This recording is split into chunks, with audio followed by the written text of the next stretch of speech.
Hello, dear kids. Today we will read the lesson Two Foolish Gods. Lesson number 7. Read with me. There were two gods.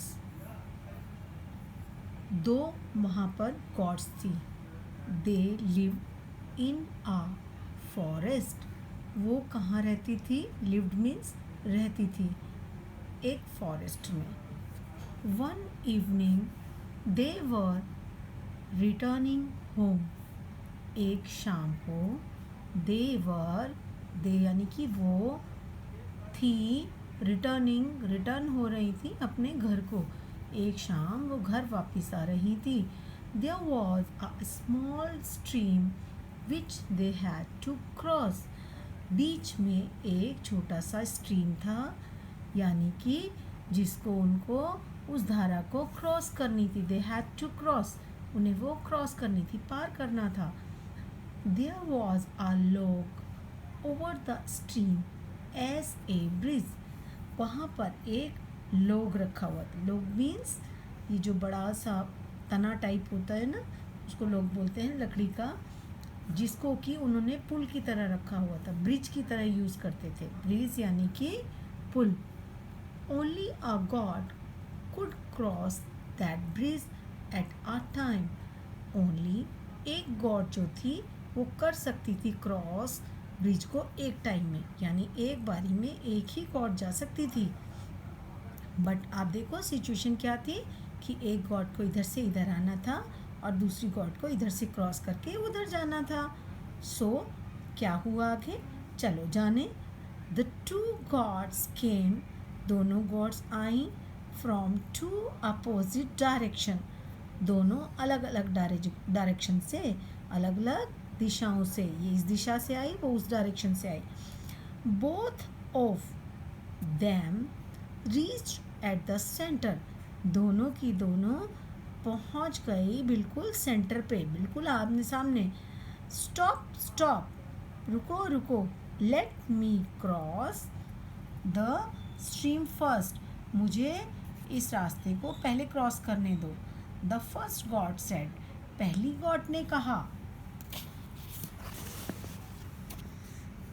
No no, you go back and let me cross the stream first. मुझे stream को पहले cross करने दो और तुम वापस हो जाओ. Replied the second God. दूसरी गॉड ने कहा. The God were proud of their strength. जो गॉड थी वो अपनी ताकत से प्राउडी थी, बहुत ज़्यादा उसको अपनी ताकत पर घमंड था, प्राउड था. She was feeling proud. उसको प्राउड महसूस कर रही थी कि मुझ में बहुत ताकत है. Neither of them was ready to give way to the other. दोनों में से कोई भी रेडी नहीं थी. रेडी मैंने तैयार नहीं थी अपने वापसी रास्ते को वापस जाने को. They had a fight. उनके बीच में एक झगड़ा हो गया. They rushed from the opposites end to the of the bridge. और वो दोनों दोबारा से अपोजिट्स एंड्स पे ब्रिज के पहुंच गई. There had met in the middle of the bridge. वहाँ पे उनके बीच में विरोध करने वाला, उनको हेड्स जो था वो मिडल की ब्रिज में मतलब एक विरोधाभास हो गया था. Both pushed each other. दोनों ने विरोध करने की वजह से एक दूसरे को धक्का मारा, पुश किया. तो चिल्ड्रन, आफ्टर अ वाइल, कुछ समय के बाद, they both lost their balance. दोनों की दोनों का बैलेंस उन्होंने अपना लॉस्ट कर दिया, यानी कि खो दिया. And fail into the stream. और दोनों की दोनों उस पानी की जलधारा के अंदर गिर गई. Both the gods struggled to save themself. तब दोनों गॉड्स को स्ट्रगल करना पड़ा अपने आप को बचाने के लिए. But they ड्राउन्ड in the stream. लेकिन वो दोनों की दोनों स्ट्रीम में बहुत बुरी तरीके से गिर चुकी थी. तो देखा आपने स्टोरी में, इस